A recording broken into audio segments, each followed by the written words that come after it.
Okay, चंचल भेज दिया ना, ग्रुप में भेज दिया ना।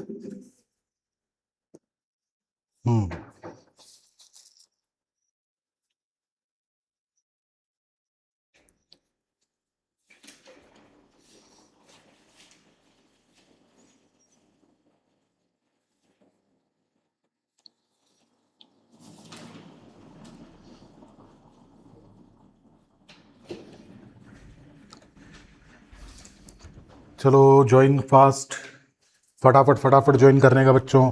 Okay Chanchal join, that's good.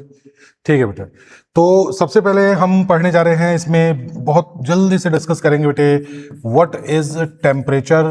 Temperature मैं इसलिए पूछ रहा हूं क्योंकि मैं आपसे जो टॉपिक डिस्कस करूंगा वो पहला है थर्मोमेट्री। स्पेलिंग छोड़ के सब कुछ सही मिलेगा। क्या मतलब होता है बेटा जी थर्मोमेट्री का? टेम्परेचर से रिलेटेड।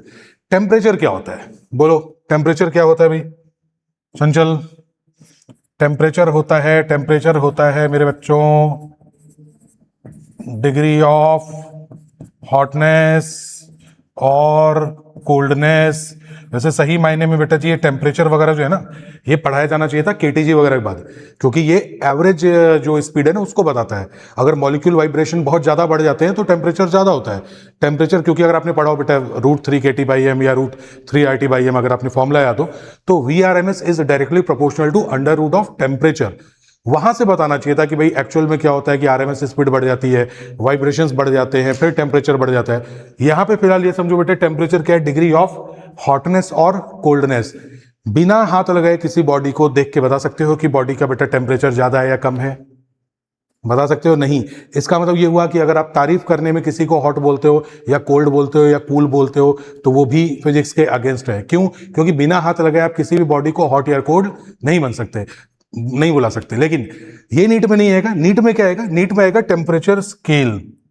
क्या आएगा बेटा? Temperature scale. अब मैं आपसे स्केल का डिस्कशन करूंगा बेटा। स्केल क्या है देखो जल्दी से मेरे बच्चों। स्केल, स्केल से हमारा मतलब है बेटे कौन कौन से टेम्परेचर स्केल है? डिग्री सेल्सियस है, केल्विन है, फॉरेनहाइट है और र्यूमर। र्यूमर के क्वेश्चन कभी भी नहीं आए हैं, तो ऐसा बोला जाता है कि हम लोग खाली 3 ही तरह के टेम्परेचर स्केल पढ़ते हैं। एक तो डिग्री सेल्सियस पढ़ते हैं, एक केल्विन पढ़ते हैं, फॉरेनहाइट पढ़ते हैं, और र्यूमर को न्यू पढ़ाया नहीं जाता है। लेकिन बेटा ऐसा कोई हार्ड एंड फास्ट रूल नहीं है कि वो आएगा नहीं, तो मे भी आ सकता है। तो मैं 4 के चारों लिखूंगा। तो देखो मैं सीधा सीधा बेटा डायरेक्ट आपका समय वेस्ट की वगैरह, क्योंकि क्रैश कोर्स की क्लास है बेटा, तो मैं अलग अलग नाम लिखूंगा। C/100 is equal to F-32/180 is equal to बेटा, रुको इसको थोड़ा सही कर देते हैं। थोड़ा सा यहां मुझे लग रहा है कचरा सा जम गया है, रुको इसको सही करता हूं बेटा। F-32/180 इज इक्वल टू बेटा जी kelvin minus 273/100 is equal to R/80। ठीक है, अब सुनना, सी क्या है यहाँ पे? सी है डिग्री सेल्सियस, सेंटीग्रेड या डिग्री सेल्सियस।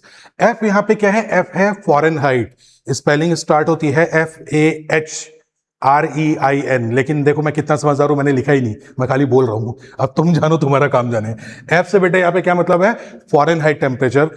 एक लाइन में जल्दी से मैं बता देता हूं कि नॉर्मली हम लोग का जो बुखार नापा जाता है वो किस में नापा जाता है? फॉरेनहाइट में। लेकिन गांव में या छोटे टाउन में लोगों को इतना पता नहीं होता, तो वहां क्या कहते हैं कितना बुखार है? 102 डिग्री बुखार है। मतलब कहता है माहौल बनाने के लिए कितना बुखार है? 104 डिग्री बुखार है। ऐसा बोल देते ना कि अरे 102 डिग्री बुखार है, अरे क्या हो गया? 102 degree Fahrenheit, not 102 degree Celsius. समझ गए बेटा? 100 डिग्री पर तो पानी उबल जाता है, और हमारी बॉडी में 70% वाटर के करीब है। तो 100 डिग्री में 70 पानी उबल जाता है, तो हम 102 डिग्री पे कैसे जिंदा है? लेकिन वही है कि माहौल बनाने के लिए 102 डिग्री बुखार है। उनको बोलो कि डिग्री सेल्सियस में चेंज करो तो इतना बुखार नहीं है। ठीक है, चलो। C/100 equal to F-32/180 equal to K। K stands for kelvin. R जो होता है बेटे र्यूमर होता है, लेकिन ये REUMER, ये वो वाला र्यूमर नहीं है जो अफवाह फैलाते हैं। ठीक है, बोलते र्यूमर है। R/80 पर अभी तक तो क्वेश्चन आया नहीं है, अभी तक नहीं आया। लेकिन वही बात है बेटा, वी नेवर नो वाली बात है, आ सकता है। तो क्या है? Degree Celsius upon 100, Fahrenheit -32/180, kelvin minus 273 upon 100, rumour upon 80। इसका ये मतलब हुआ कि बेटा जी अगर मैं डिग्री सेल्सियस से केल्विन में कन्वर्ट करूं तो क्या होगा? आई थिंक सबसे आसान है। आपको नहीं लगता 100 से सीधा 100 उड़ा दो बेटा, 100 से 100 उड़ा दो तो kelvin is equal two degree Celsius plus 273। यानी मैं आपसे कहूं बेटे what is 0 degree Celsius in kelvin? 270, exactly it is 273.15। लेकिन वही बात है कि अपने अप्रोक्सीमेट लेके चल रहे हैं। तो आप मुझे बताओ कि अगर मैं बेटा इस 100 से 100 को उड़ा दूं, and if I ask C is 0 degree, so if this is 0 तो 0 is equal to K minus 273, it means K is equal to 273। ठीक है, तो जैसा कि बेटा 11th की क्लास नहीं है तो मैं आपको ये पूरा डिटेल में क्रॉस मल्टीप्लाई करके नहीं बताऊंगा। अब ये आपका काम है बेटा, मैंने वैल्यू पुट कर दी है। C upon 100 is equal to F minus 32 upon 180 is equal to kelvin minus 273 upon 100 is equal to Reaumur upon 80। किसी से भी किसी में भी आप जा सकते हो। चंचल क्लियर है बेटा? किसी से भी किसी से में बेटा आप जा सकते हो। ठीक है, ठीक है, तो किसी भी तरह का बेटा आपको वेरिएशन करना आप कर सकते हो। तो मुझे बताओगे at what temperature degree Celsius and Fahrenheit temperature are same. कितने पे बेटे, कितने टेम्परेचर पे डिग्री सेल्सियस और फ़ारेनहाइट की वैल्यू जो है वो सेम होती है? बताओ, डायरेक्ट भी आता है ये एग्जाम में। बताओ, डिग्री सेल्सियस और फ़ारेनहाइट सेम होते हैं। एक सिंपल सी बात है, तुम बोलते हो सर कौन सी बहुत बड़ी चीज है यार, दोनों को इक्वल कर दो। इक्वल करते ही ये 100 है बेटा, ये 180 है। आप अच्छे से जानते हो बेटे, 0 से 0 को कर दो कैंसिल। ठीक है, ये 5 2 10, अच्छा 5 से तो नहीं जाएगा बेटे, 2 5 10 2 9, तो क्या ये आपको 9/2 से मिल जाएगा? देखो मैं जल्दी से बताता हूं, इसको सॉल्व करो और सॉल्व करके बेटा आंसर बताना इसका अपने को, क्योंकि एग्जाम में अपने को लिखना पड़ता है ये, राइट। चलो थोड़ा सा मैं आपको हेल्प करता हूं बेटा। 180 को यहां कर दूं तो 2 5 10 2 9 बेटा जी ये 9/5 C is equal to F minus 32। या तो ये याद कर लो कर्ण, या फिर बेटा इसको यहां मल्टीप्लाई कर दो तो बेटा जी 5/9 ऊपर आ जाएगा। तो मैं लिख सकता हूं degree Celsius is equal to 5/9 F minus 32। Degree Celsius is equal to 5/9 F minus 32। मेरे हिसाब से डायरेक्ट भी आंसर पूछा जा सकता है। ठीक है, कितने पे दोनों बराबर आ रहे हैं बेटा? मतलब दोनों की वैल्यू इक्वल कब आएगी? जब मैं दोनों को इक्वल कर दूं।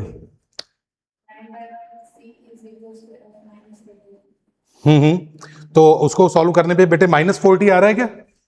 -40 जरा चेक कर रहा हूं, तो -40 आएगा क्या? -40/100 -40 -32 जरा चेक करो बेटे, क्या -40 आ रहा है क्या? नहीं चेक करोगे? मतलब वो वैल्यू बतानी है जिस पर बेटा दोनों टेम्परेचर सेम हो जाते हैं। तो आप एक काम करो ना, एक काम करता हूं, चलो मैं बताता हूं, इसको भी x और इसको भी x मान लो। कोई बात नहीं, मैं सॉल्व करता हूं। वैसे मुझे याद है, मैं चाहता हूं आपको याद रहे, लेकिन अब चूंकि आप लोग इतने मेहनती हैं कि बेटा मुझे बताना ही पड़ेगा ये। देखो जल्दी बताओ बेटा जी, इसको x लिख दूं, x is equal to 5/9 bracket x minus 32। 9x is equal to 5x minus, बेटे 32 इंटू 5 करोगे या ये भी मैं ही बताऊं अभी आपको? 5 दूनी 10 की 0, हासिल आई 1, 5 से 15 16 160। 5x को इधर लिया बेटा, 9 में से 5 गया 4, 4x इज इक्वल टू -160 और x इज इक्वल टू बेटा जी कितना हो गया? 4 चौके 16 माइनस का 40। तो -40 पे दोनों बराबर होते हैं। तो सभी बच्चे अपने लिए ताली बजाएंगे कि ये काम आपने मेरे से करवाया क्रैश कोर्स की क्लास में। गुड। तो इससे मैंने क्या सीखा? मुझे डायरेक्ट -40 बोल के आगे निकल जाना चाहिए था। तो कौन सी बड़ी बात है बेटा, दोनों को इक्वल करने को बोला ना। तो इक्वल करने को क्या है बेटा जी, इसको भी C मान लो, इसको भी C मान लो, इसको भी F मान लो, इसको भी F मान लो, नहीं तो दोनों को X मान लो। तो बेटा दोनों को X मान के सॉल्व किया कि नहीं किया? तो जी इसको भी याद रख लेना, क्योंकि मुझे लगता है कि इसके क्वेश्चन बेटा सबसे ज्यादा आते हैं। तो ये भी डायरेक्ट याद रखना, ठीक है? -40 बिल्कुल बेटा, ये एग्जाम में आया हुआ है, राइट। ठीक है बेटा चंचल, ओके। अभी आपको वहां नहीं करना बेटा, वहां आपको बस याद करना है। चलो यहां से थोड़ा बढ़ते बेटे आगे। मुझे बताओ थर्मोमीटर क्या करता है? थर्मोमीटर बेटा टेम्परेचर नापता है, हम लोग जो यूज करते हैं वो किसमें नापता है, फ़ारेनहाइट में। अब थर्मामीटर बनाने के ऊपर डिपेंड करता है कि हम डिग्री सेल्सियस वाला बनाएं या किसका बनाएं, लेकिन अगर राइज ही बहुत कम होगा, राइज बहुत कम होगा, तो फिर उस थर्मामीटर का फायदा नहीं है। तो हम लोग जो यूज करते हैं वो क्या बताता है बेटा हमारे को, वो क्या बताता है, वो फ़ारेनहाइट में टेम्परेचर बताता है। तो अब ध्यान से सुना, ध्यान से क्या लिखने जा रहा हूं। अब मैं लिखूंगा reading minus ice point divided by vapour point minus ice point. बेटा ये वैल्यू सबके लिए सेम होती है। मैं आपको एक टेम्परेचर की वैल्यू बोल रहा हूं, दोबारा सुनना, दोबारा सुनो। जिसको मैं वीपी बोल रहा हूं बेटा जी, उसका मतलब है वेपर पॉइंट। स्पेलिंग बोलो, VAPOR, वेपर पॉइंट। इसको मेरे बच्चों वेपर पॉइंट बोलने के साथ साथ मैं इसको बीपी भी बोल सकता हूं। जल्दी बोलो बेटे, बीपी बोले तो बॉइलिंग पॉइंट। तो ये भी वही बात है जो कि बेटा जी वाटर के लिए कितना होता है मेरे बच्चों, 100 डिग्री सेल्सियस होता है जी। किसके लिए होता है ये, वाटर के लिए, ठीक है, वाटर के लिए। तो ये दोनों उसी तरह से एक और दो पॉइंट आते हैं बेटा जी, उसके अंदर इसका मतलब होता है आईपी। आईपी का मतलब होता है आइस पॉइंट। आईपी का मतलब होता है आइस पॉइंट। इसी को कहते हैं बेटा जी एफपी। एफपी क्या बोलते हैं जी, फ्रीजिंग पॉइंट, जो पानी के लिए कितना होता है, 0 डिग्री सेल्सियस। ठीक है, तो एग्जाम में कई बार वीपी देता है, वेपर पॉइंट, उसी को बॉइलिंग पॉइंट कह रहे हैं हम लोग। ठीक है, उसी से वो मिला देते हैं बेटे। वैसे ही आइस पॉइंट, तो उसको फ्रीजिंग पॉइंट भी बोल सकते हैं। तो हो सकता है कि आप इसको रीडिंग माइनस आईपी की जगह reading minus freezing point upon BP minus freezing point लिख लो, कोई दिक्कत नहीं है। लेकिन सही बताऊं तो कुछ स्टैंडर्ड क्वेश्चन मैंने ऐसे देखे बेटा, जो स्टैंडर्ड क्वेश्चन जो है वो बिल्कुल ऐसे ही आते हैं बेटा। जो स्टैंडर्ड क्वेश्चन मैंने इसमें देखे हैं वो एक्चुअली में वीपी और आईपी के हिसाब से आता है, वेपर पॉइंट और आइस पॉइंट के हिसाब से आता है। तो आप मुझे ये बताओ बेटा मेरे बच्चों, फॉल्टी थर्मोमीटर,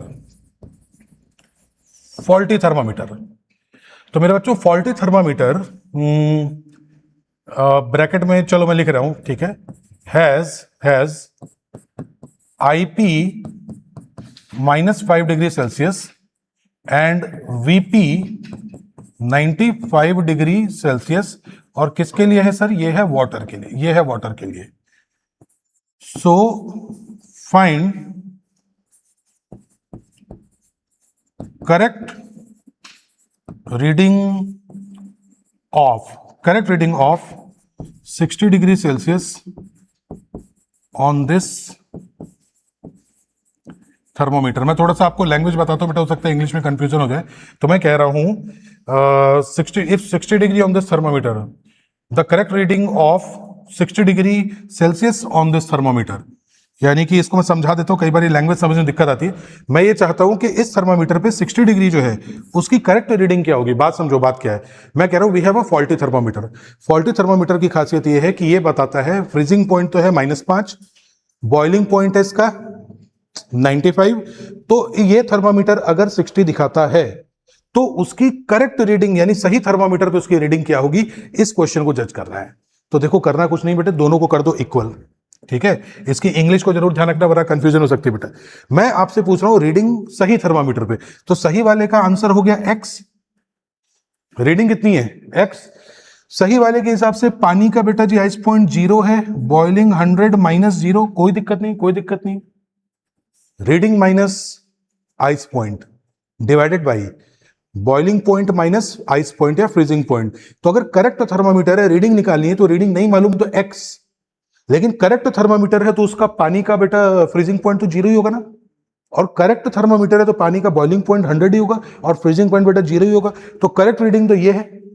इक्वल टू खराब थर्मामीटर। खराब थर्मामीटर की रीडिंग कितनी है जी, 60 रीडिंग, माइनस आइस पॉइंट तो -5 upon boiling point minus ice point. Boiling कितना है सर, बॉइलिंग कितना है 95 -5। क्या यही होगा क्या? करेक्ट आंसर बोलो भी जल्दी से। बिल्कुल बिल्कुल बिल्कुल चंचल, बहुत बढ़िया बेटा। करेक्ट आंसर है 65। 65 आ जाएगा क्या, 65। बेटा 95 और 5 ये 100 हो जाएगा, इस 100 से ये वाला 100 कैंसिल हो जाएगा, तो हमारे पास x इज इक्वल टू कितना आ जाएगा 65। तो बच्चा x इज इक्वल टू 65 आ गया। Correct reading 65। वैसे इस क्वेश्चन को वैसे भी जज कर सकते थे, उसने बेटे 5-5 का घोटाला कर दिया।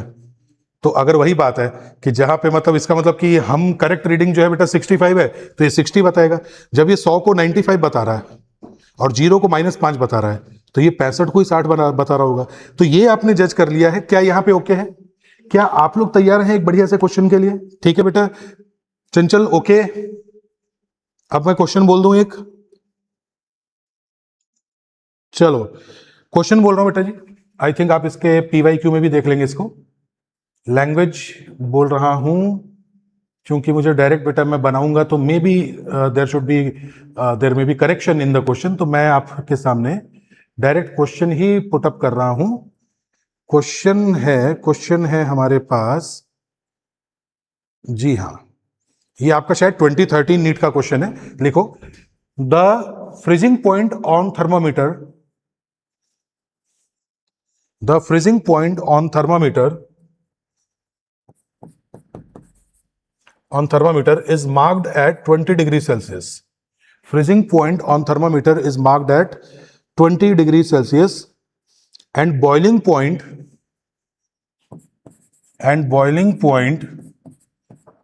is marked at 150 degrees Celsius. Boiling point is marked at 150 degree Celsius. ठीक है, अब ये बोल रहा है a temperature of 60 degree on this thermometer will be read as, ठीक है, a temperature of 60 degree at this thermometer will be read as। मैंने क्यों ऐसा कहा मेरे बच्चे? वो बोलते हैं क्या मेरा बच्चा है तू, ठीक है। तो मैंने क्यों आपसे बेटा एग्जैक्ट ये क्वेश्चन बोला कि मैं अगर लैंग्वेज बना के बोलता तो मुझे पता है कि जरा सी इंग्लिश इधर उधर होते ही क्वेश्चन का मीनिंग चेंज होता है। तो मैंने कहा कि जो एग्जाम का क्वेश्चन है एग्जैक्ट आपके सामने बोला है। 4 ऑप्शन है बच्चे, इसका है 40, 65, 98, 100। 40, 65, 98 और 100। अब बेटा आप जानो आपका काम जाने। अब आप मुझे बताओ इसका करेक्ट आंसर कितना होगा। जल्दबाजी में गलती मत करना, आपका ये 2013 का नीट का क्वेश्चन है।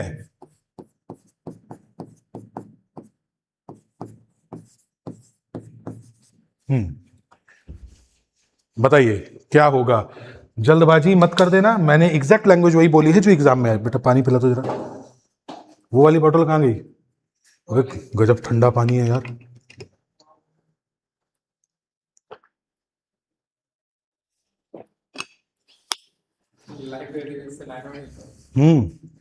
चलो लाइब्रेरी जाते रहा करो, पानी भर के लाते रहा करो। हाँ जी बोलिए बेटा, कितना? ओके चंचल बताओ बेटा आंसर क्या आएगा? बोलिए बोलिए बोलिए, क्या आएगा आंसर? अब इंग्लिश, आप लोग इंग्लिश मीडियम में बच्चों, क्वेश्चन वही का वही लिखा है। अब आप जानो कि इसके अंदर आंसर क्या आएगा। A temperature of 60 degree at this thermometer will be read as. ये जो आपको बेटा 60 डिग्री दे रखा है, ये किसका दे रखा है? फॉल्टी वाले का 60 दे रखा है। Are you sure? 60 minus 20, 60 minus 20 upon 150 minus 20। और वाटर का बच्चा, वाटर का क्या होता है जल्दी बताओ, रीडिंग निकालनी है तो जी x माइनस 0 अपॉन, मैं आप पे भरोसा कर रहा हूं भाई, मेरे को नहीं पता, बाद में मत बोलना आंसर गलत हो गया, फिर मैं एक पहले झापड़ लगाऊंगा और फिर बताऊंगा। हाँ जी बेटा ऑप्शन ये रहा ना, 40, 65, 98, 100, यही तो है ऑप्शन। ये रहे बेटा, ये रहे ऑप्शन।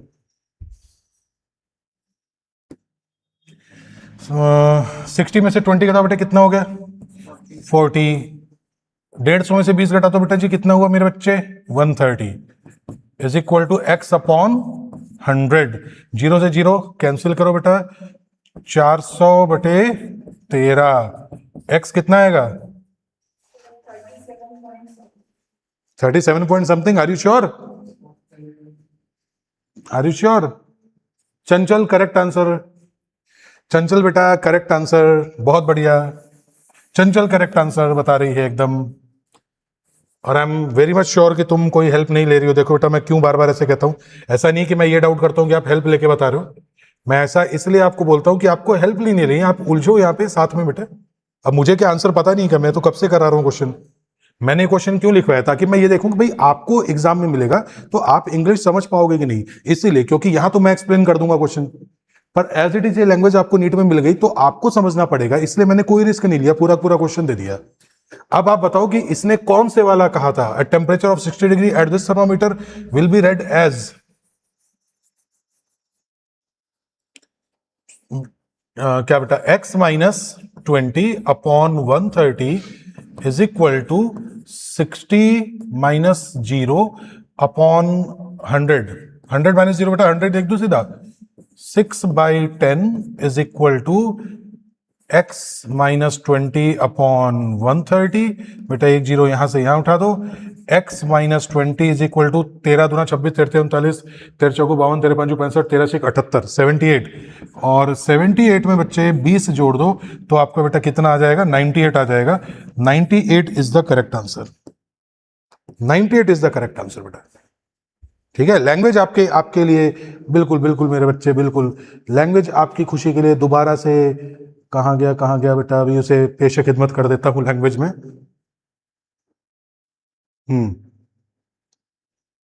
बिल्कुल ठीक है। क्वेश्चन है, the freezing point on thermometer is marked as 20 degree Celsius and boiling point as 150 degree Celsius. A temperature of 60 degree Celsius on this thermometer will be read as. A temperature of 60 degree at this thermometer will be read as, मतलब सही temperature 60 है, उसको ये कितना read करेगा? ये है मेरे बच्चों क्वेश्चन। ठीक है, ये है क्वेश्चन। तो अब आप समझ लेना। हालांकि इसमें एक छोटा फायदा ये है कि बेटे अगर दोनों ऑप्शन मैच कर जाते, अब आप अगर दूसरी तरफ रख के देख लो तो एक तो प्योरली मैच कर ही रहा है। ठीक है, तो इस तरीके से बेटा, इस तरीके से आपको चलना है, इस तरीके से आपको चलना है। ठीक है, क्लियर? एक क्वेश्चन और करोगे क्या? दे दूं एक क्वेश्चन और? चलो जी, लिखो क्वेश्चन बेटा, एक क्वेश्चन और लिखो जल्दी से।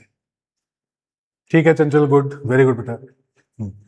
On a new scale of temperature,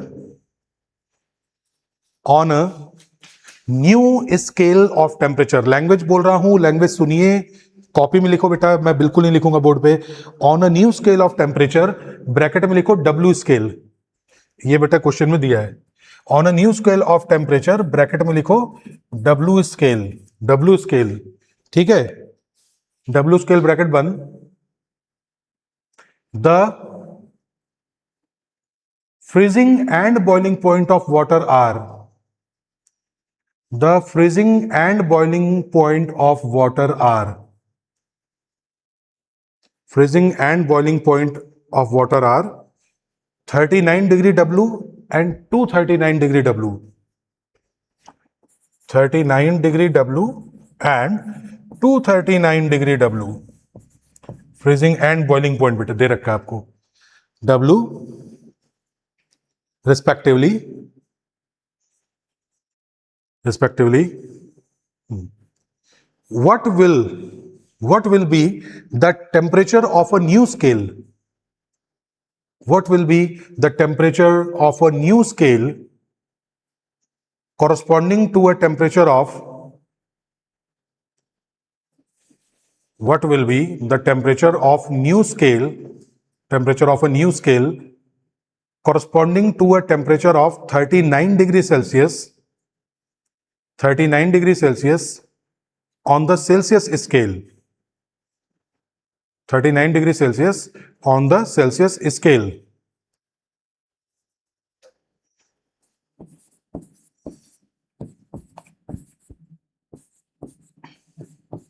option में एक बार वेरीफाई कर लेता हूं बेटा जी। ऑप्शन है 200, 139, 78 एंड 117।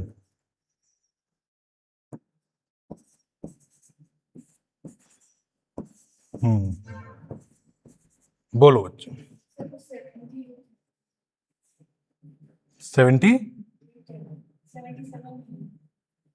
78 है ये ऑप्शन। वैसे ये करेक्ट ऑप्शन होगा क्या? अच्छा ये करेक्ट ऑप्शन है, दैट्स ग्रेट। चंचल तुम बताओ बेटा। चंचल बताएगी आंसर। अब चंचल का आंसर देखो, 101% चंचल मुझे लगता है कि सही बताएगी एकदम।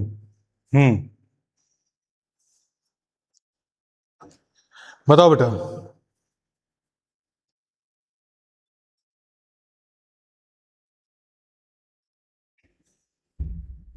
क्या आंसर बता रही है? 78। अच्छा अच्छा ठीक। चंचल ने नहीं बताया भाई। हम्म।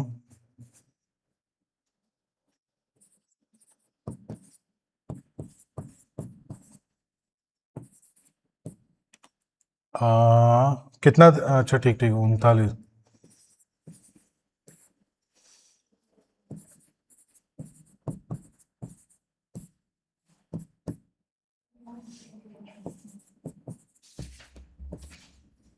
टू 39 में से बेटे 39 माइनस कर दो सीधा 200। 39 अपॉन 100। चलो 39 दूना 40 दूना 39 दूना 78।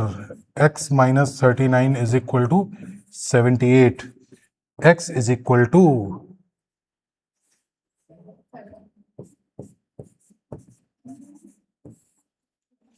78 में 39 जोड़ो बेटा, 78 में 40 जोड़ दो, 88 98 108 118 एक कम कर दो, 117 डिग्री आ गया।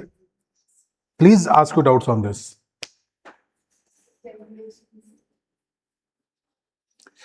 चंचल आपने क्या आंसर बताया बेटा?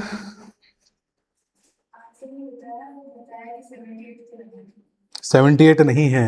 मुझे एक बात बताओ तुम बेटा सुहानी, आपको ऑप्शन में सब में डब्ल्यू नजर आ रहा है ना बेटा? जब आपको सब में डब्ल्यू नजर आ रहा है तो आपको नहीं पता कि मैं न्यू स्केल पे ही पूछ रहा हूं, मतलब खराब वाले स्केल पे। तो खराब वाले स्केल पे एक्स मान के कौन सा बेटा दिक्कत कर दी? ऐसे ही तो होगा। था एक्चुअल में 39 है, तो एक्चुअल में वेपर पॉइंट बेटा कितना होता है? 100। तो रीडिंग -0 अपॉन 100 -0। ओफो।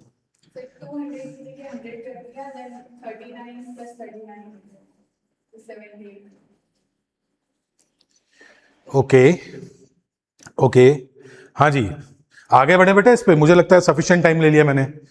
ठीक है चलो चंचल डन। देख लो बेटा कमेंट सेक्शन। ठीक है तुम जाके थोड़ा देख लेना बेटा। मुझे पता नहीं क्यों लग रहा है कि इस पर क्वेश्चन आया तो लैंग्वेज में कंफ्यूजन हो जाएगी। हमें सिर्फ ये देखना है कि हमसे फॉल्टी वाले का पूछ रहा है। जैसे ये इसलिए आसान है क्योंकि यहाँ पे डब्ल्यू इसने लिख दिया, तो मुझे पता है कि फॉल्टी वाले की बात कर रहा है, तो फॉल्टी वाले को मुझे एक्स लिखना है यहाँ पे। ओरिजिनल वाले को तो 0 और फिर 100 -0 ओरिजिनल वाले की रेटिंग। तो ये it is a easier question compare to the previous one. सबसे पहला बहुत इजी था बेटा, दूसरे वाला क्वेश्चन सही था। क्यों? क्योंकि उसकी लैंग्वेज में हम फंसते हैं डेफिनेटली। मैं खुद अपनी बात करूं, मुझे भी उसकी इंग्लिश देख के समझ में आता कि एक्चुअल में पूछ क्या रहा है, और सेम प्रॉब्लम आपके साथ भी हुई। तो second question was a good question, तो उसको जरूर नोट कर लेना नोट्स में, है ना, उसको जरूर नोट करना बेटा। चलो यहां से आगे बढ़ते हैं बेटा। यहां से मैं आपसे बोलूंगा, यहां से आप बताऊंगा बेटा, मैं आपसे पढ़ा रहा हूं एक्सपांशन।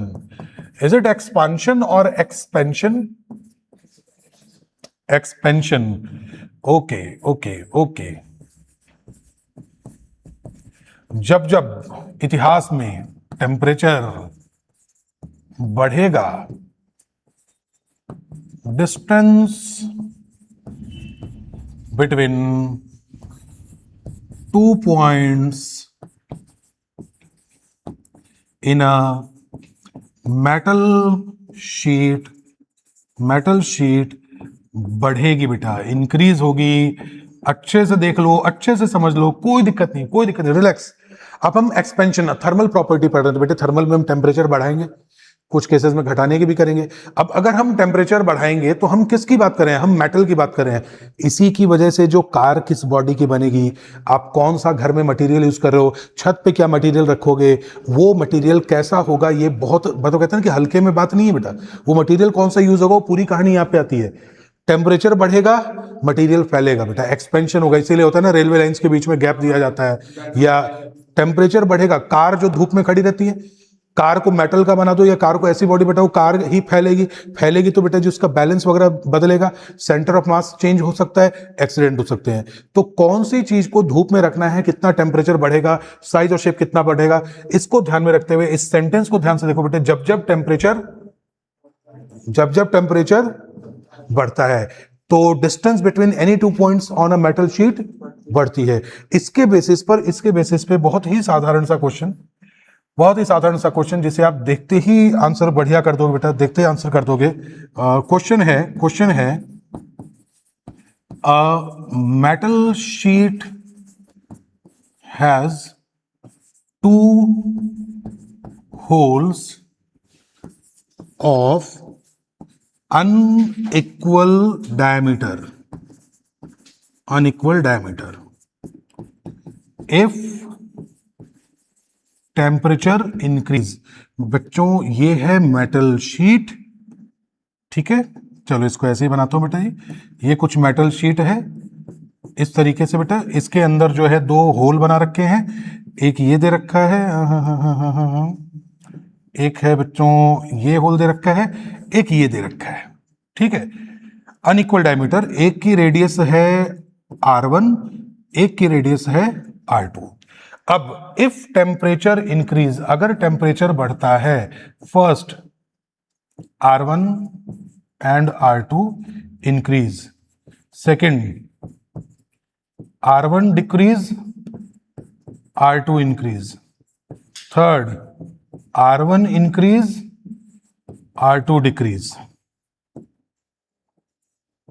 ठीक है, इस तरीके से।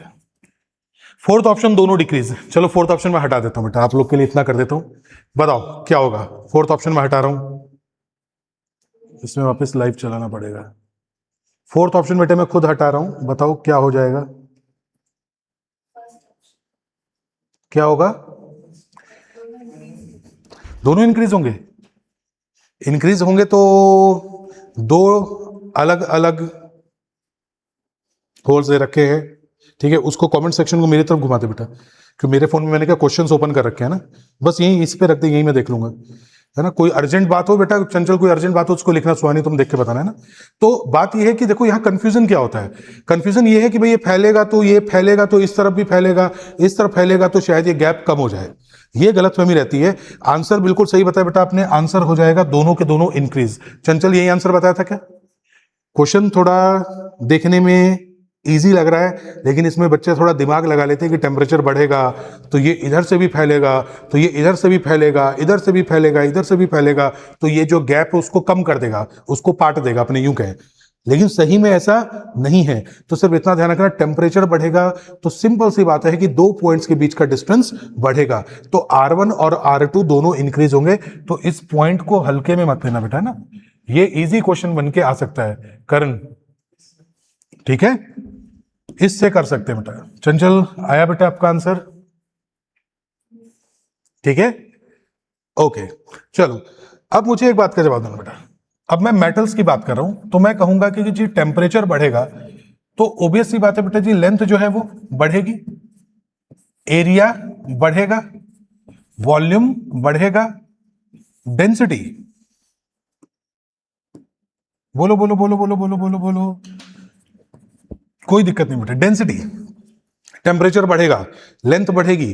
अब फैलेगा तो भाई लेंथ भी बढ़ेगा, एरिया भी बढ़ेगा, वॉल्यूम भी बढ़ेगा, डेंसिटी कम हो जाएगी। बहुत बढ़िया है ना, वेरी गुड बेटा। डेंसिटी कम हो जाएगी, इसका मतलब कि मैं इन चीजों को ध्यान में रखते हुए बेटा देखो नेक्स्ट पेज पे आ रहा हूं मैं। नेक्स्ट पेज है मेरे पास अल्फा, बीटा एंड गामा।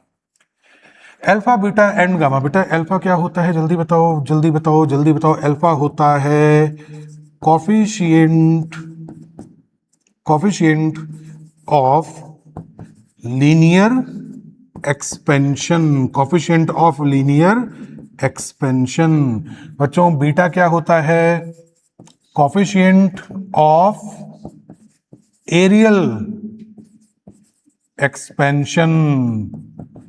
और बेटा जी गामा क्या होता है?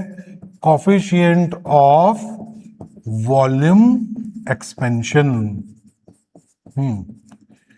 बिना किसी दिक्कत के एक बार सब बच्चे थोड़ा ध्यान देंगे। सब बच्चे क्या, 2-3 बच्चे हैं। क्लियर कट, हम टेम्परेचर बदल रहे हैं। अब जो बोलूंगा दिमाग लगा सुन लेना। करंट इलेक्ट्रिसिटी में भी इसका क्वेश्चन आता है, और करंट इलेक्ट्रिसिटी में आता है बेटा रजिस्टिविटी, रेजिस्टेंस, रजिस्टिविटी। जो यहां पढ़ाऊंगा लेंथ के लिए, उसी में एल को आर बना दो बेटा, काम चलेगा। क्यों? क्योंकि R directly proportional to L. टेम्परेचर बढ़ने से लेंथ बढ़ेगी बेटा, और रेजिस्टेंस भी बढ़ता है। तो मैं इसको करंट इलेक्ट्रिसिटी में, कई बार हो सकता है कि जो टॉपिक मैं अभी आपको बता रहा हूं वहां पर भी आप याद करो तो बेटा अल्फा आता है। वहां यहां पे लिखते हैं कोफिशिएंट ऑफ लीनियर एक्सपेंशन, वहां क्या लिखते हैं बेटा? कोफिशिएंट ऑफ रेजिस्टिविटी, लीनियर मतलब या क्या बोलते हैं, लीनियर कोफिशिएंट ऑफ रेजिस्टिविटी और टेम्परेचर, कुछ ऐसा नाम होता है। तो वहां पर भी ये अल्फा ही होता है बेटा। तो उधर भी अपने लोग पूछने सर अल्फा ही क्यों पढ़ते हैं, वहां ए क्यों नहीं पढ़ते? अरे R directly proportional to L. तो रेजिस्टेंस और रेजिस्टिविटी में भी यही कॉन्सेप्ट पढ़ा जाएगा। यहां जो है बेटा कोफिशिएंट ऑफ लीनियर एक्सपेंशन है, वहां पे वो रेजिस्टिविटी हो जाएगा बेटा। ठीक है ना, जिसको क्या कहते हैं? ताप प्रतिरोध गुणांक, है ना, टेम्परेचर कोफिशिएंट ऑफ रेजिस्टेंस या टेम्परेचर कोफिशिएंट ऑफ रेजिस्टिविटी, ऐसा कुछ नाम होता है। तो अब वहां, इसलिए मैं आपसे पूछूं तो इसमें बच्चों सबसे ज्यादा जरूरी कौन है? अल्फा। क्योंकि अल्फा किससे रिलेट हो रहा है? लीनियर से। सबसे ज्यादा जरूरी कौन है हमारे पास में? है अल्फा। क्योंकि अल्फा बेटा किससे रिलेट हो रहा है? लीनियर से। और यही रेजिस्टेंस में भी जाएगा। Before I go to there formula, I want your kind attention on, मेरे बच्चों, मेरा बच्चा है तू। Gamma equal to how much बेटा? Gamma equal to 3 alpha. Simple तरीका, मीटर क्यूब, वो मीटर। आप समझिएगा मेरे बच्चों, अगर आप दिमाग लगा पाओ बढ़िया, कि मैं वॉल्यूम बोलूंगा तो इधर मीटर की पावर 3, तो जब मैं चेंज इन वॉल्यूम करूंगा तो याद है परसेंटेज चेंज, फ्रैक्शनल एरर निकालते हैं, पावर सामने आ जाती है। पावर सामने आते ही बेटा 3 इंटू मीटर बन गया। तो मीटर को मैं क्या लिख सकता हूं फिर? Alpha metre length, beta metre square area, gamma metre cube volume.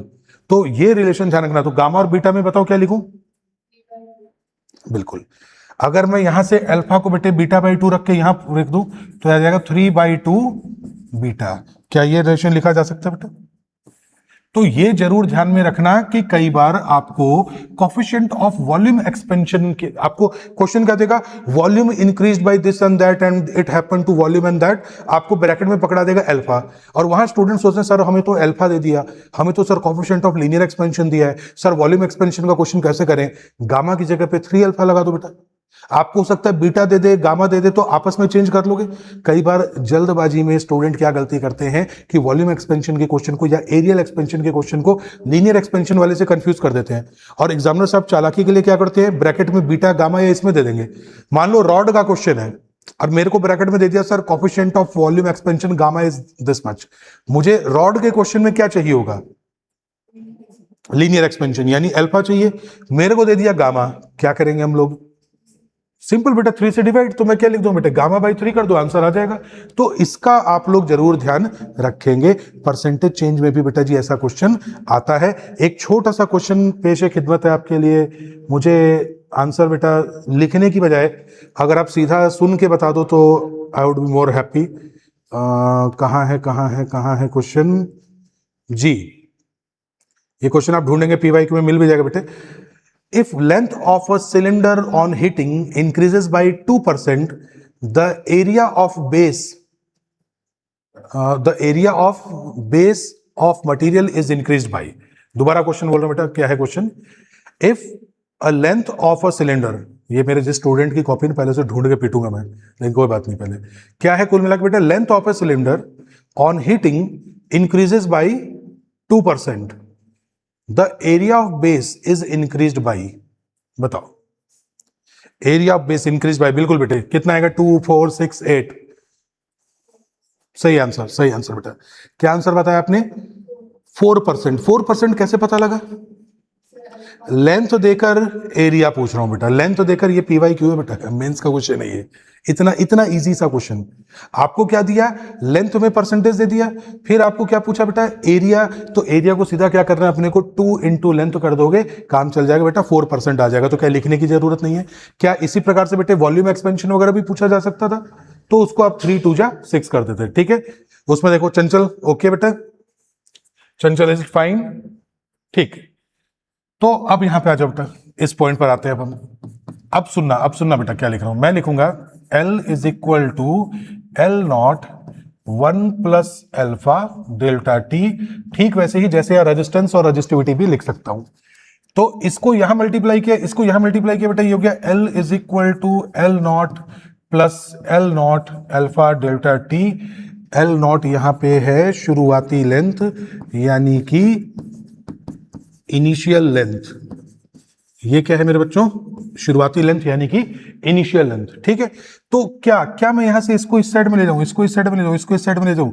ये हो जाएगा L minus L not is equal to L not alpha delta T. लिख सकते हो बेटा? तो क्या मैं यहां पे ऐसा भी लिख सकता हूं बेटा? L माइनस एल नॉट को मैं सीधा लिख दूं जी, ये डेल्टा L है, और डेल्टा L अपॉन L, अरे चेंज अपॉन ओरिजिनल यार। L नॉट को मैं L लिख दूं, इसको फाइनल लिख दूं, तो कोई दिक्कत थोड़ी है? कोई दिक्कत नहीं। क्यों? क्योंकि आपको ऐसा लिखा हुआ मिलेगा, बोलेंगे सर ने तो कहा था कि सर ये एल नॉट होता है, तो सर ने एल, अरे कोई टेंशन नहीं है, लो इसको एल नॉट लिख देता हूं। एग्जामिनर ना कई बार हमारे साथ, हमारा बेटा ये धैर्य का भी परीक्षण लेते हैं एग्जामिनर साहब। वो ये देखते हैं कि अपने को नोटेशंस याद कौन सी हैं, वो हमें उसमें से हिला देते हैं। मतलब कहते हैं कि हमारे बेसिक्स इधर उधर कर देते हैं कि अपने कंफ्यूज होते हैं कि नहीं होते हैं। तो आप ये समझो कि ये फाइनल है, ये इनिशियल है, तो जब इधर माइनस हुआ तो फाइनल माइनस इनिशियल तो डेल्टा ही होगा, और इसको डिवाइड में लाऊंगा तो final minus initial upon initial. कुछ याद करो तो हम परसेंटेज चेंज की तरफ बढ़ रहे हैं बेटे। किधर? Percentage change. तो क्या मैं अगर ऐसा कर दूं, इसको डिवाइड में ले जाऊं, तो क्या ये बेटा सीधा अल्फा डेल्टा टी बन जाएगा? अल्फा डेल्टा टी बन जाएगा। क्या मैं यहां से कुछ और फॉर्मूला भी लिख सकता हूं? मैं लिख दूं बेटा जी यहाँ पे, जैसे इस तरीके से लिखा गया है, तो मैं आपके सामने लिख दूं बेटा जी, हमारे पास गामा इज इक्वल टू, अगर मैं बेटा डेंसिटी की, रुको गामा छोड़ो क्योंकि वो तो हो ही जाएगा बेटा, उसमें तो कोई बड़ी दिक्कत नहीं है। क्या मैं ये लिख सकता हूं, ये सही है कि नहीं है? चेक करोगे पीवाई क्यू ना, तो मिल जाएगा, तो फिर आप बोलोगे कि सर ने ये क्या सही पॉइंट बताया था। ये सही है कि नहीं है? वॉल्यूम क्यों? डेंसिटी है ना, तो डेंसिटी कौन सा कोफिशिएंट आता बेटा? Alpha length, beta area, gamma volume. Density volume से रिलेट कर रही है ना। अब मुझे बताओ, just because this is density I will use 1 minus. 4 option में आया था, विच of the following is the correct representation of variation of density of a metal body when temperature is increased. तो उसमें ध्यान रखना, मैंने आपको बताया था कि लेंथ भी बढ़ेगी, एरिया भी बढ़ेगा, वॉल्यूम भी बढ़ेगा, मगर डेंसिटी क्या हो जाएगी? कम। तो ये ध्यान रखना, इसको याद कर लेना बेटा, मिलेगा ही एग्जाम में। क्यों? तुरंत बच्चे सोचेंगे नहीं नहीं सर ने माइनस तो बताया नहीं था। अरे माइनस तो डेंसिटी में कम हो जाता है। हाँ, इसके अलावा तुम्हें जो भी चाहिए बेटा लो। इसके अलावा सारे के सारे, जैसे कि अब मैं यहाँ पे फिर से तीनों को एक साथ लिख देता हूँ, कंफ्यूजन खत्म बेटा। Delta L is equal to L alpha delta T, delta A is equal to A naught या इनिशियल बीटा डेल्टा टी, और बेटा जी del V is equal to V gamma. क्या मैं ये तीनों लिख सकता हूं भाई? क्या ये तीन के तीनों लिखे जा सकते हैं? बिल्कुल बोर नहीं होना यार, सीख लो सीख लो सीख लो। क्या मैं जब चाहूं बेटे एरिया वाले या बीटा वाले को 2 अल्फा लिख दूं, गामा वाले को 3 टाइम्स लिख दूं? सही मायने में 99% क्वेश्चन सिर्फ अल्फा या लेंथ पे आते हैं, क्योंकि बाकी दोनों को लेंथ वाले से बनाया जा सकता है। और जैसे ही मैं यहाँ पे रेजिस्टेंस देखूंगा बेटा, रेजिस्टेंस और रेजिस्टिविटी बन जाएगा, तो वहां पे भी हमारे पास ये वैल्यू आ जाएगी। बताओ आएगी कि नहीं आएगी? तो अब मैं आपके सामने बेटा ये, तो अब मैं, अच्छा चाहो तो इसको ये लिख दो, लो चाहो तो इसको ये कह दो कि सर ये इनिशियल है, that is also very good, लिख सकता हूं मैं। अच्छा तो अब इनमें से कोई एक डायरेक्ट याद कर लो, कोई एक। जैसे मैं क्या करता हूं बेटा, जानबूझ के मैं तो इस वाले को याद रखता हूं। वैसे मेरे को तो ये है पूरा डेरिवेशन पता है, लेकिन फिर भी मैं क्या करूंगा, इस वाले को याद करता हूं। यहीं से बेटा एरिया बना लेते हैं, यहीं से अपने वॉल्यूम बना लेते हैं, और काम अपने को ज्यादातर ये आता है। ठीक है, एक बेटा जी ग्राफ चाहिए हमारे को, एल और डेल्टा टी में ग्राफ आया हुआ है। कैसे बनेगा ग्राफ, कोई बताएगा क्या? बताओ, कुछ आपको लग रहा है ग्राफ का शेप कैसा होगा? स्ट्रेट लाइन होगा, क्या होगा बेटा? ग्राफ का शेप कैसा होगा? Straight line. y is equal to M X plus C. तो स्ट्रेट लाइन में अगर मैं कह दूं कि ये y है और ये बेटा जी x है, अगर इसको मैं कह दूं ये y है और हमारे पास में ये क्या है, x है, तो x का जो प्रोडक्ट है क्या उसी को m बोलूंगा, और ये क्या है, c। Intercept at y axis positive या नेगेटिव? पॉजिटिव। ग्राफ शुरू कहां से होगा? यहां से। क्या मैं कह दूं कि इसी को एल नॉट कह रहे? ठीक है, शुरू यहां से होगा। ये स्लोप पॉजिटिव है कि नेगेटिव है?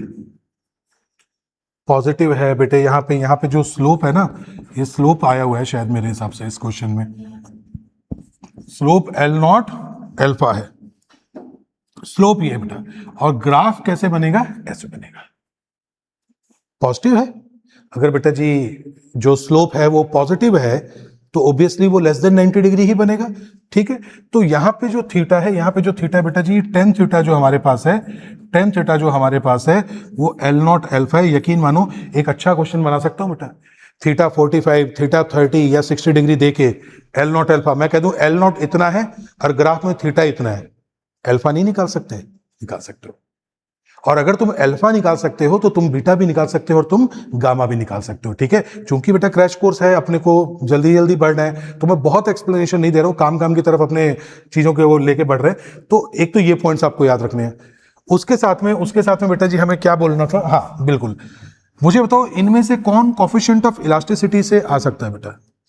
क्या मैं कह सकता हूं y is equal to F upon A और डेल्टा एल अपॉन एल था हमेशा बेटा। मैं तो याद रखूं तो यही वाला फॉर्मूला याद रखूं, क्योंकि यहां से कुछ भी बनाया जा सकता है। स्ट्रेस अपॉन स्ट्रेन, बताओ लिखा जा सकता है नहीं लिखा जा सकता? लिखा जा सकता है। आपको लगता है बेटा ये और ये शायद एक ही चीज है? ये चंचल और ये एक ही चीज है? मैं चाहूं तो अल्फा डेल्टा टी लिख सकता हूं। क्या मैं लिख सकता हूं बेटा जी F upon A which is stress which is equal to, जैसे इसको अल्फा डेल्टा टी लिखूंगा बेटा जी आ जाएगा वाई अल्फा डेल्टा टी। जाग जाओ जाग जाओ जाग जाओ बेटा, सोने का नहीं एकदम। Stress is equal to Y alpha delta T, मतलब लीनियर स्ट्रेस। इसका नाम है thermal stress. Thermal, obviously alpha दिख रहा है तो लीनियर ही बोलूंगा बेटा।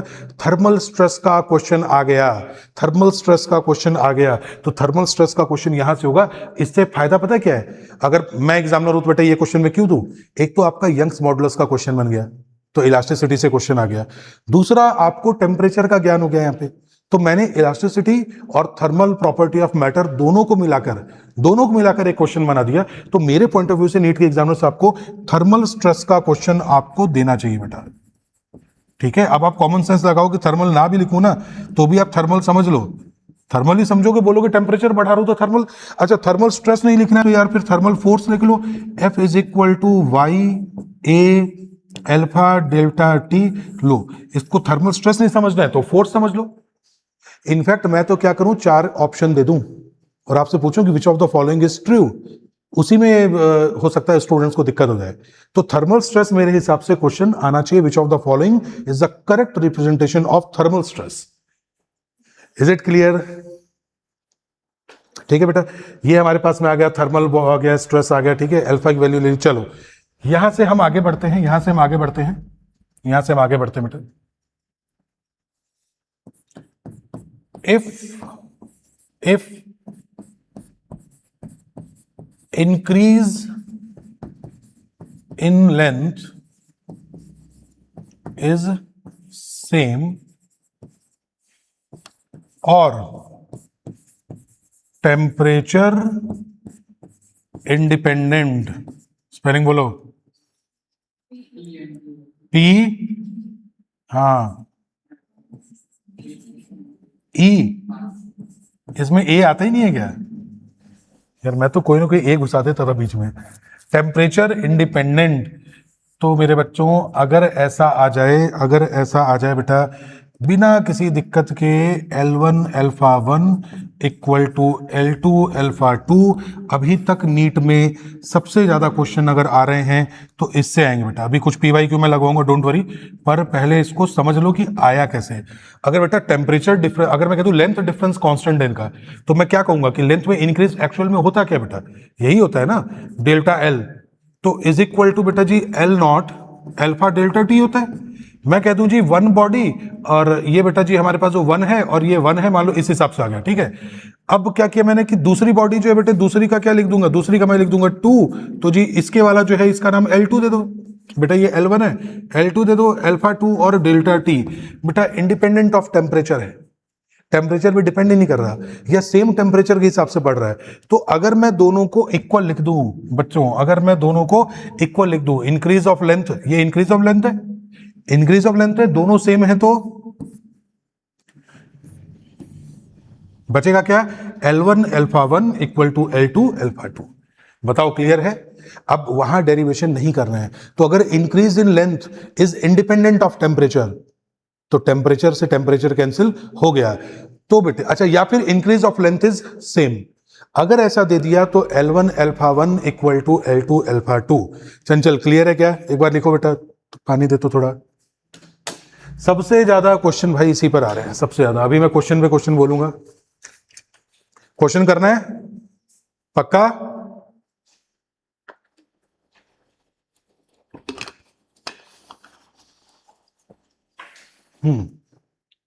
चंचल क्वेश्चन दे दे बेटा। मैंने क्या है इसको क्वेश्चन देखा तो इसमें ये बंद हो गया लाइव जो चल रहा था। क्या है चंचल का रिप्लाई? दे दो क्वेश्चन।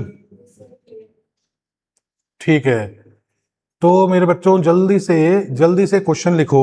देखो एक क्वेश्चन जो आपका शायद नीट बेटा, ये स्टूडेंट ने क्या लिखा, 2016 का क्वेश्चन है मेरे हिसाब से, ये तो आपको सुन के बताना है, ठीक है। ये वाला जो क्वेश्चन है, मैं यहाँ फोन ले लेता हूँ बेटा, है ना, नहीं इधर ही खड़े रहना पड़ेगा। ये जो क्वेश्चन है शायद 2016 का है, क्योंकि जिस स्टूडेंट ने लिखा उसने ईयर को क्लियर नहीं लिखा। मैं क्वेश्चन लैंग्वेज में बोल रहा हूं, आप लिखो मत, सुनकर बताओ। लिखवाने वाला क्वेश्चन मैं खुद दे दूंगा, ध्यान से सुनना Karan. Coefficient of linear expansion of brass and steel rods are alpha 1 and alpha 2, that is true. एक ब्रास है, जस्ता बोलते हैं इसको, हिंदी में क्या बोलते हैं ब्रास को? तांबा तो कॉपर होता है, जस्ता नहीं होता क्या? छोड़ो कोई बात नहीं बेटा। ब्रास एंड स्टील रॉड्स का जो आपका कोफिशिएंट ऑफ लीनियर एक्सपेंशन है वो अल्फा 1 एंड अल्फा 2 रिस्पेक्टिवली है। Length of brass and steel rods are L1 and L2 respectively. कोई बड़ी चीज नहीं है बेटा, एक का अल्फा 1 और L1 दे दिया है, एक का अल्फा 2 और L2 दे दिया है, ठीक है। If L2 minus L1 maintained eight all temperature same, ठीक है। If L2 minus L1, I think मुझे लिखना है, होना ये चाहिए, L2 minus L1 is maintained eight same at all temperature, है ना। ये जो स्टूडेंट है ना, अगर वो देख रहा है वीडियो तो मैं ढूंढ के मारूंगा तुझे भी, रुक जा, अभी अर्थ का अनर्थ कर रखा है बेवकूफ ने। तो L2 minus L1 is maintained same at all temperature, which of the following holds good. अब मैं चाहता हूं तुम सीधा आंसर बोलो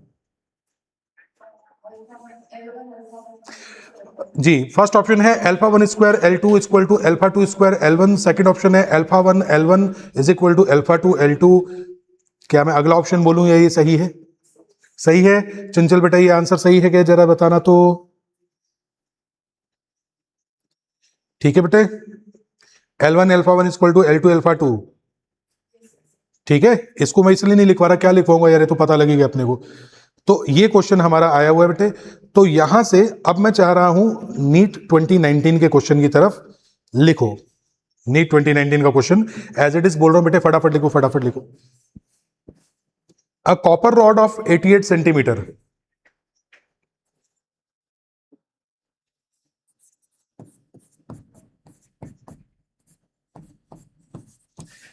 a copper rod of 88 centimeter, 88 centimeter, and an aluminium rod of unknown length, aluminium rod of unknown length has difference in length, has difference in length independent of increase in temperature, independent of increase in temperature. ठीक है बेटा. अब bracket में given है alpha copper is equal to 1.7 into 10⁻⁻⁵ -5 kelvin inverse. बेटा इसकी unit kelvin inverse होती है, टेम्परेचर इनवर्स होती है. And alpha aluminium is 2.2 into 10⁻⁻⁵ kelvin inverse. So length of aluminium rod is, चलो बेटा, length of aluminium rod is, aluminium rod का जो लेंथ है बेटा ये बताना है आपको कितना हो जाएगा. लेंथ ऑफ एल्यूमिनियम रॉड कितना होगा. और ऑप्शन में दे देता हूं बच्चों, ऑप्शन दे देता हूं बेटा. ऑप्शन यहां पर है आपका 88 सेंटीमीटर भी है, ऑप्शन 6.8 सेंटीमीटर भी है, 103.9 सेंटीमीटर भी है, 84 सेंटीमीटर भी है. दोनों है मेरे बच्चे. बताओ कितना आएगा.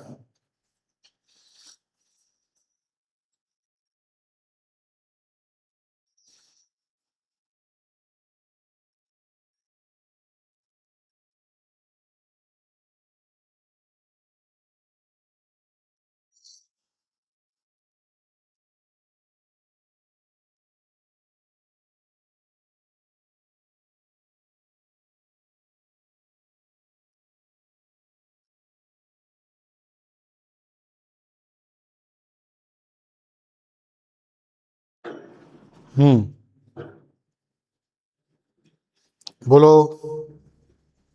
अच्छा अच्छा, इन्होंने बता दिया 6.8 बेटा.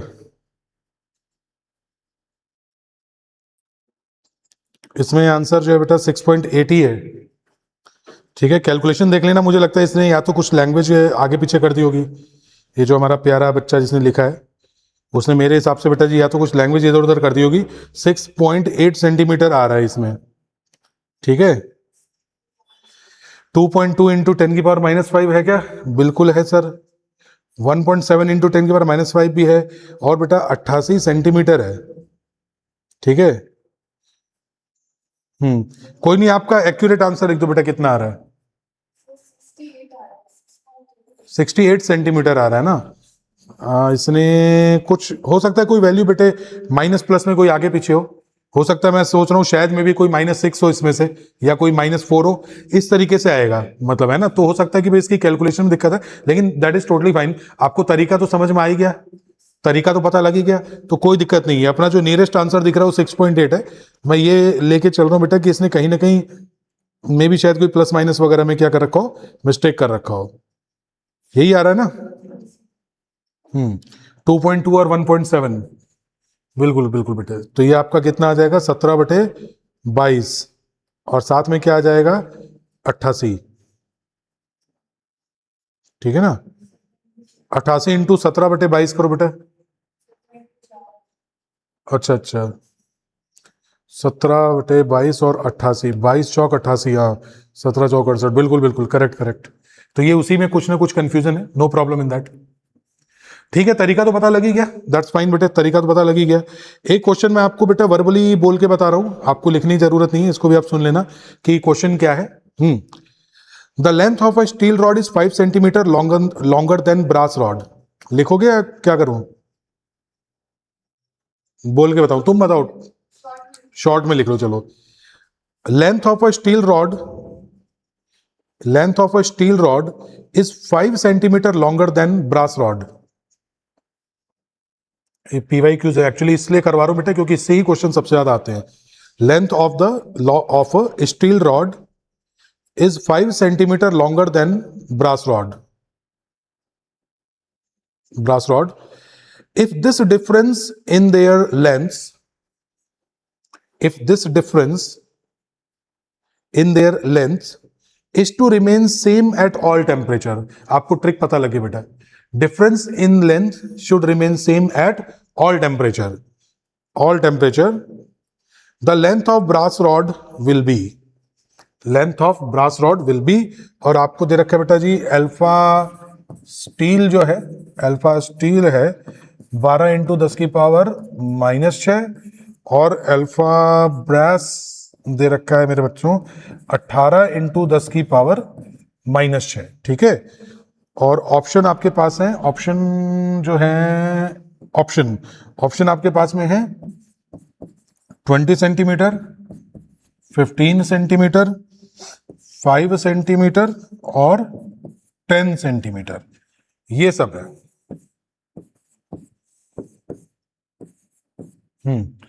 चलो ध्यान रखना 5 सेंटीमीटर लॉन्गर है बेटा. क्या आंसर आ जाएगा? बोलो बोलो बोलो. L1 alpha 1 equal to L2 alpha 2 करना है.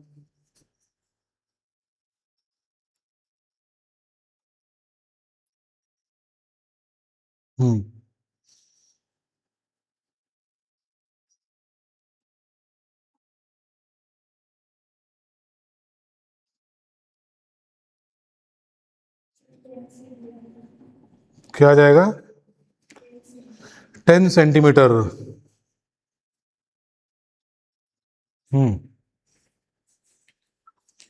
बोलो बेटा. 10 आ जाएगा. लेंथ किसका निकालना था? ब्रास वाले का. तो दूसरे वाले को क्या लिख दो? L ब्रास प्लस 5 लिख दो बेटा, सिंपल. अगर वो 5 सेंटीमीटर ज्यादा है तो दूसरे वाले को लिख दो L ब्रास प्लस 5. ठीक है, तो +5 लिखोगे, लास्ट में आंसर 10 आएगा. चेक करो कमेंट सेक्शन. आ रहा है क्या आंसर? चंचल आ रहा है बेटा आंसर? ठीक है ना. तो दूसरी रॉड को आपने क्या किया बेटा? 5 सेंटीमीटर ऊपर लिख दिया, कोई दिक्कत नहीं है. L brass plus 5. तो इस तरीके से क्वेश्चन आते हैं. बताओ बेटे कोई बहुत तूफानी क्वेश्चन आ गया क्या? क्या कोई बहुत मुश्किल क्वेश्चन? इसमें भी कर्ण क्या करना है? L1 alpha 1 equal to L2 alpha 2. Brass वाले की लेंथ पूछी है, और दूसरी बॉडी कौन सी है?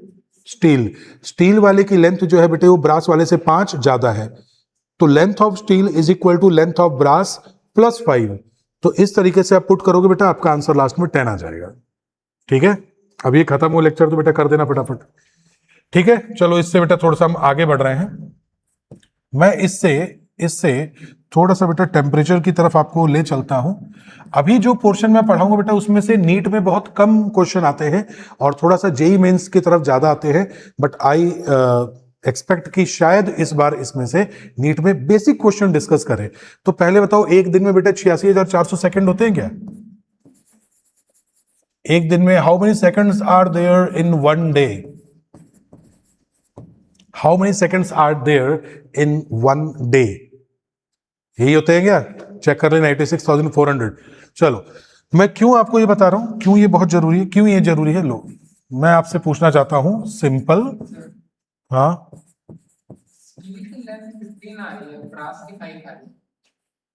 हाँ, उस क्लास के बाद में डिस्कस करते हैं बेटा. उसको L ब्रास प्लस 5 लिख के सॉल्व करेगा, तो अगर सही कैलकुलेशन करेगा तो 10 आ जाएगा. ठीक है ना. क्लास खत्म हो जाए तो अभी तुझे सॉल्व करके दिखा दूंगा बेटा. ऑफलाइन स्टूडेंट का तो ये फायदा है ना कि आप लोग के इसके बाद डाउट्स डिस्कस होते हैं. ठीक है. सिंपल पेंडुलम में ध्यान देना मेरे बच्चे, time period is equal to होता है 2 pi root L upon G. क्या यही होता है क्या? ठीक है. अब मैं इसको पहाड़ों पे ले जाऊं, पोल्स पे ले जाऊं, इक्वेटर पे ले जाऊं, यहां पे मैं लेंथ में कोई चेंज नहीं कर रहा. मून पे ले जाऊं, मैं किसको चेंज करूंगा? स्मॉल जी को. अगर बेटे स्मॉल जी कम होगा, अगर स्मॉल जी कम होगा तो टाइम पीरियड बढ़ने का मतलब है घड़ी फास्ट हो गई है स्लो हो गई? टाइम पीरियड बढ़ने का मतलब है घड़ी फास्ट हो गई है स्लो हो गई? स्लो हो गई यार. तो taking more time to complete cycle, वो वाला घड़ी नहीं होती क्या? Pendulum watch. तो मैं बेटा पेंडुलम क्लॉक की बात कर रहा हूं आपसे, ठीक है। तो पेंडुलम क्लॉक के अंदर मैं बात करूं तो टाइम पीरियड इस तरीके से आता है।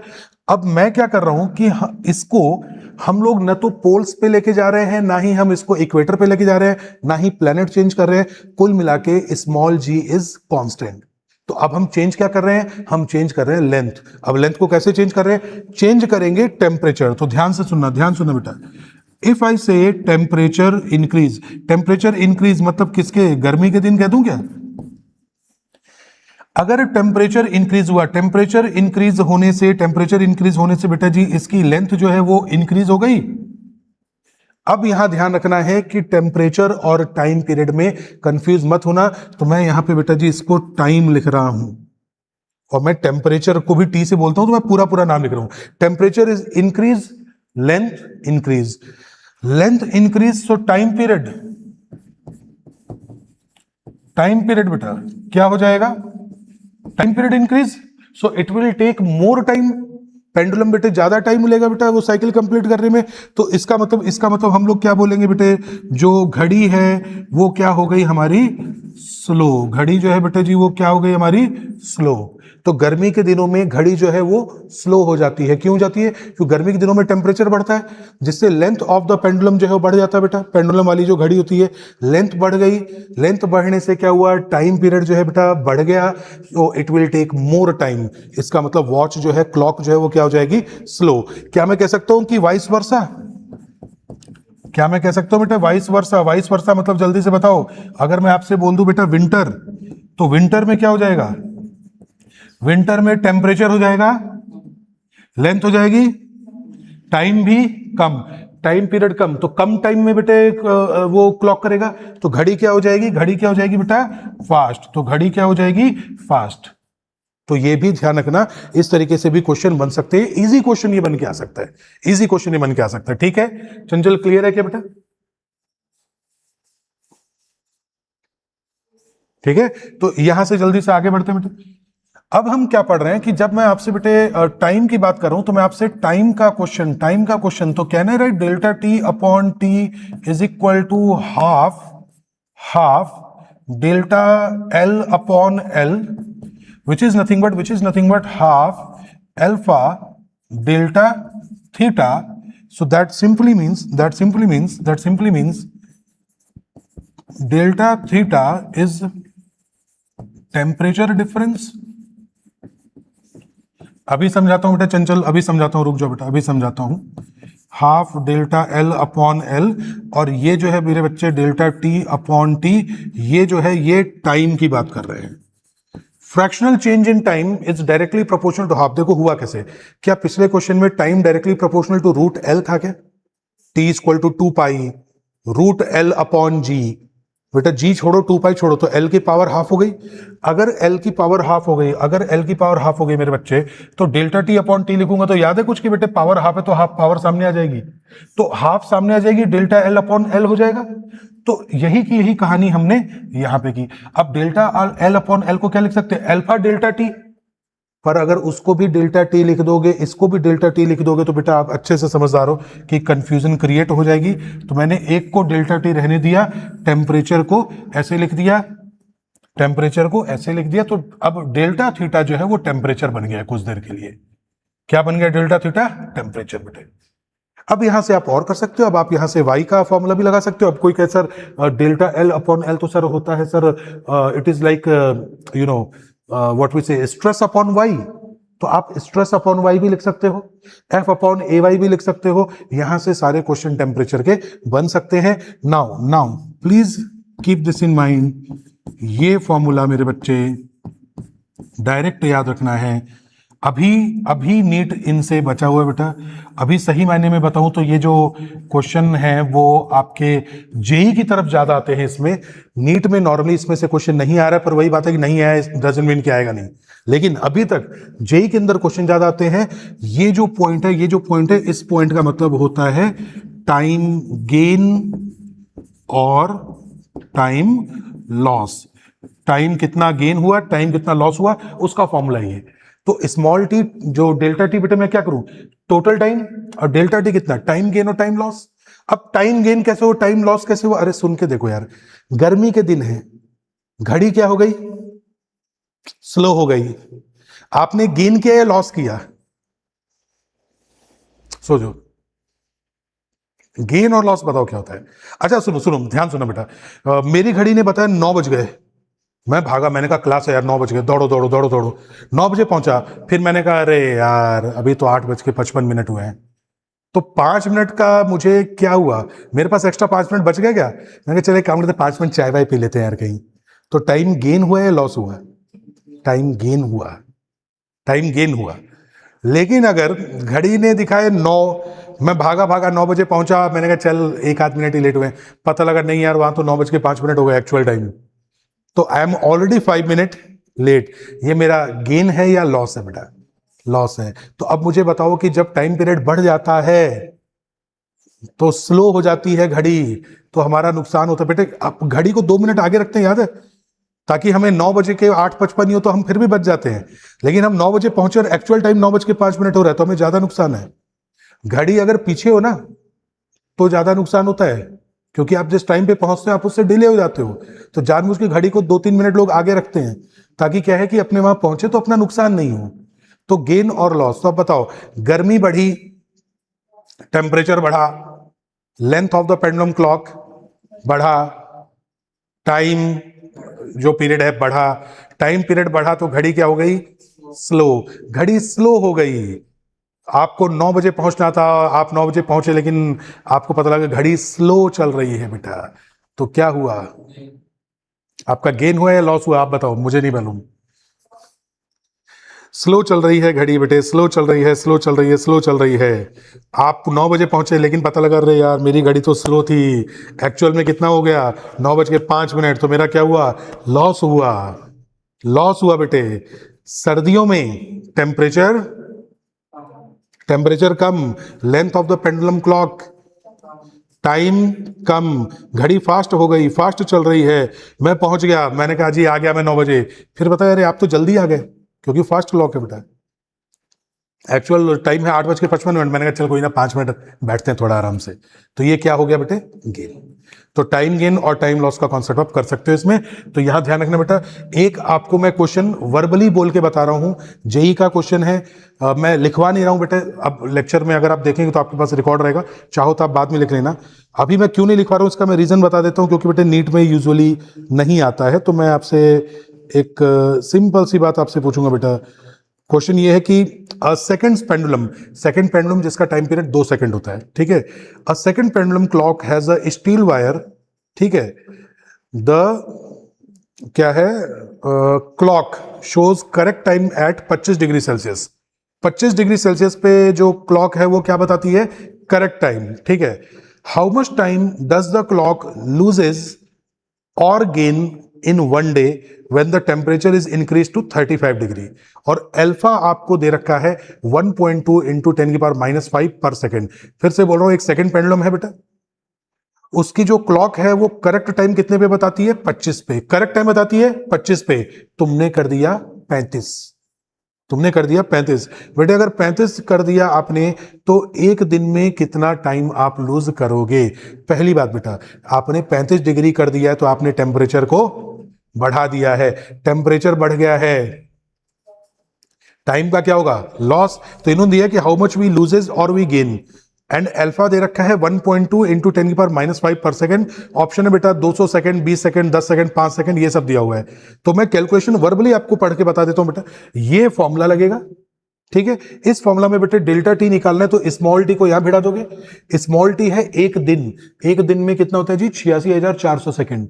तो स्मॉल टी की वैल्यू है 86,400, यहां पे मल्टीप्लाई करोगे तो आपका अच्छा डेल्टा टी अपॉन टी को क्या लिख दोगे बेटे? Half alpha delta theta. Half दे रखा है, अल्फा दे रखा है, डेल्टा थीटा। 25 डिग्री पे चलने वाली घड़ी को 35 पे कर दिया तो डेल्टा थीटा कितना हुआ? 10 हो गया बेटे। तो हाफ इंटू अल्फा इंटू 10 इसकी जगह बेटा, है ना, इस वाले की जगह, यानी इसकी जगह इसको रिप्लेस करना है। ये कर दिया, स्मॉल टी को मल्टीप्लाई कर दिया तो आपका आया half into 1.2 into 10 into 86,400 into 10⁻⁵। आपका आंसर तकरीबन 5.184 आएगा, जिसे अप्रोक्सीमेटली आपको बोला जाएगा बेटा 5 सेकेंड। ये 5 सेकेंड आपका क्या है बेटा जी? लॉस है कि गेन है? 5 सेकेंड क्या है आपका? लॉस है कि गेन है? चंचल तुम बताओ बेटा, पानी पिलाओ बेटे। लॉस है कि गेन है? ये जो मैंने लास्ट में भी 15-20 मिनट में पढ़ा है बेटा, यूजुअली नीट में नहीं आ रहा है, तो मैंने आपको इसलिए वर्बली मैंने क्वेश्चन बोल के बता दिया। करना कैसे बेटा, इस टी को यहां मल्टीप्लाई कर दो, एक दिन है तो 86,400 सेकेंड, और डेल्टा टी अपॉन टी को बेटे यहां से उठा के यहां वैल्यू पटक दो। अगर आता है तो लेक्चर में रिकॉर्ड तो हो ही गया बेटे, तो इस तरह से क्वेश्चन कर सकते हो। लॉस हुआ या गेन?